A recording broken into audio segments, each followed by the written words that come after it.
We like to think of countries as static and unchanging. Yet for most of European history there never was a country called Italy.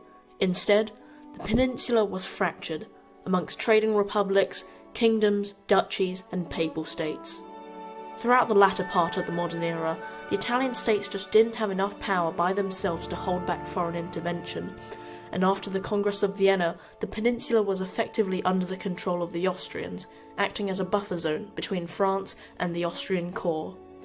The new European order of balance and stability just didn't allow Italians to reach the same level of influence as the other great powers at the time. Austria wouldn't allow any Italian independence movement, as a united Italy was a threat to Austrian dominance, and so the liberal movements of the 1820s and 30s was snuffed out. The Italians just didn't have enough push against Austria.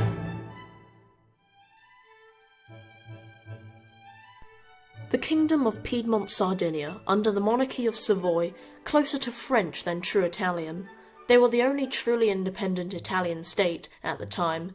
As part of this great Italian buffer zone, it meant that for either the French or the Austrians to invade Sardinia, they were declaring war on the other side, which meant Sardinia was effectively safe from invasion, and as the rest of Italy fell into revolt and protest against Austria, Sardinia was safe from foreign intervention. And in all this chaos, wasn't it about time Italy unified under a single state? And Sardinia was the only one who was powerful enough to do it. Only Austria stood in their way. The Sardinians went to war with Austria, the main continental power, and unsurprisingly lost after a few months, and Austria managed to survive the First Italian War of Independence, but there will be more to come. Sardinia's humiliating defeat in Custoza led to a reshuffling of leadership in the Savoyard state. In its place, the new Prime Minister, Camillo Benso of Cavour, created new free trade policies that made Sardinia rich, so they could take a more aggressive foreign policy. But Austria would not count out. France, seeing a potential one-up on a rival, sided with Sardinia as long as the Pope-controlled papal states were unharmed, and when an uprising was staged in Modena, Sardinia came to its aid with the help of France. The central Italian provinces briefly had freedom from Austrian domination before being swallowed up by Sardinia a few months later, and the overall result of the Second War, with French help, was a mild victory for Italy, gaining Lombardy from Austria. The Sardinians then betrayed France after the war and invaded the Papal States anyway, apart from Rome, as France sent troops to protect the Vatican. Rome was too fortified, so Sardinia continued down the peninsula to the two Sicilies, which had just been through a national schism, and Sardinia saw as easy pickings, and so they took it. A southern election backed unification overwhelmingly, and so it was. March the 17th, 1861, the Kingdom of Italy was declared, and the King of Sardinia becoming the king of the whole country.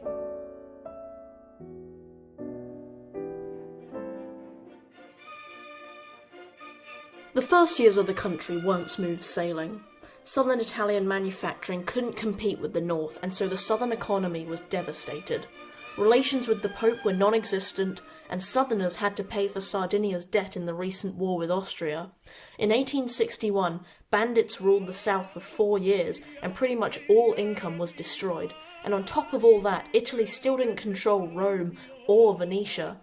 Sardinian power could come crashing down again. But out of nowhere, Prussia declared war on Austria, which gave Italy a great opportunity to take Venetia. The war came with incredible timing, and although Italy performed poorly, Prussia performed well, and so all's well that ends well. Even better, a few years later, Prussia declares war on France. Remember those French troops in Rome? Yeah, they have to go back and fight the incoming Germans, leaving the Vatican undefended, and the Vatican was unsurprisingly annexed into Italy. Finally, all in one piece. But despite Italy uniting the whole peninsula and the expansion of its empire, Italy was still largely overshadowed by Prussia, now Germany, and the Entente just didn't see Italy as a great power, more a sideshow to the growing German threat. And whilst Germany militarized and Austria colonized, Italy was tossed a bone for half a century. It's all downhill from here.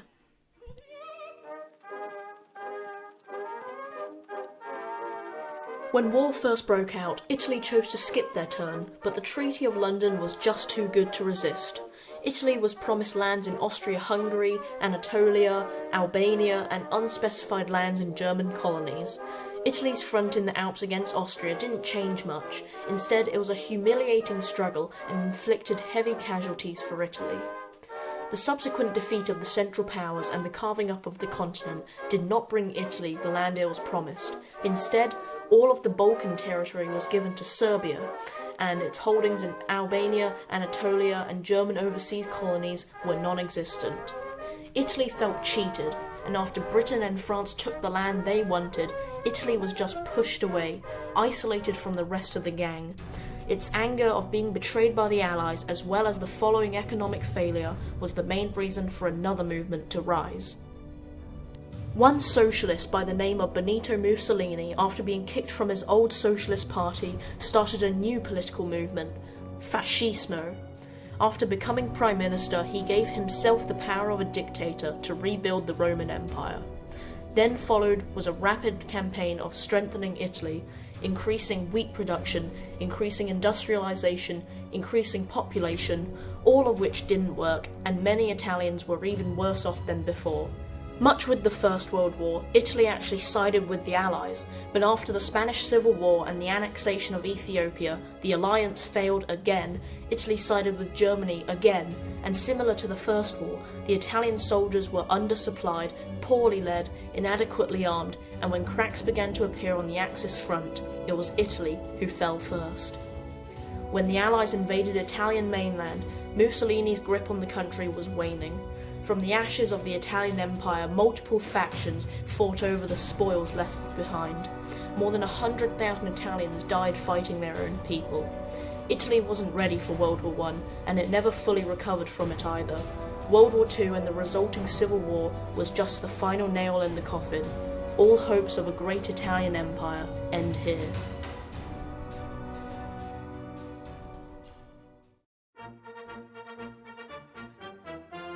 This time round, Italians would not follow the same path of extremism. Mussolini's disastrous war effort brought an end to Fascismo, an end to the monarchy, and the end of Mussolini himself. The post-war economic miracle of Italy rapidly improved the lives of millions of Italians. The economy exploded, and modernization for the first time would come to the peninsula. Italian culture, through food, history, architecture and design, was spread all across the world. In regions with a high proportion of Italian people, like the United States, Argentina, Canada, Italian culture thrived. Then the European Union tied Italy closer with the rest of Europe as export customers, making Italy the 8th largest exporter in the world today, competing with countries many times its size. Even though all seems well at the surface level, today there's still a stark divide between Northern Europe and Southern Europe in productivity and wealth. Many underlying problems in the system still exist. Italy has a poor education system, with only a third of its young people with a university degree, and those who do have a degree have been leaving the country for better jobs. Italy's lack of modernization and technology, especially in the south, is hurting economic potential, and the country has the second highest debt to GDP ratio in all of Europe. All of these factors, along with endless others, like, most worryingly, climate change, are all coming to a head, along with the biggest demographic shift in Italian history.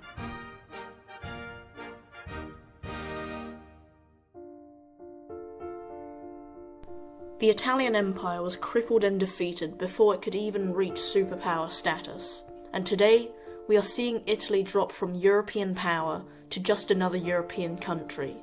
The nation so rich in history and culture is fading.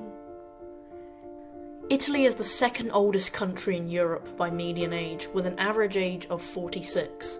This means the population is at its most productive time during their lifetime, but the population will soon be retiring, putting more stress on the welfare state as its population contracts. Since 1976, Italy's births have dropped below sustainability, relying on immigrants from nearby Romania and the Balkans for labour instead. But the situation is worse, as it's also the Italian ethnic group that's disappearing. The Italian population overseas, most notably in America, has been in decline since the 70s, and growth across all sectors, economic and demographic, have stagnated. Italy still hasn't fully recovered from the Great Recession of 2008. After growth of 4%, then 3%, then negligible for the next few years, the Italian economy is expected to retract mid-decade. This will be the final fall. It's sad to see a country with such a long history and with such a big impact on the world fade out of existence. But in the big coming demographic shift from young to old, this will be the fate of many aging countries, such as Russia, Japan, and Canada. We live in a fantastic time. After the economic boom and just before the demographic crash in a decade's time, we are able to experience the great Italian nation at its peak before the decline begins to take its toll. Italy has gone through many phases of militarism, colonization, fascism, economic restructuring, and just as separated city-states. But one thing is for certain, is that Italy and the Roman Empire has shaped European history possibly more than any other country. And although the Italian nation itself will inevitably come to an end, it's likely that its history and culture won't be forgotten anytime soon.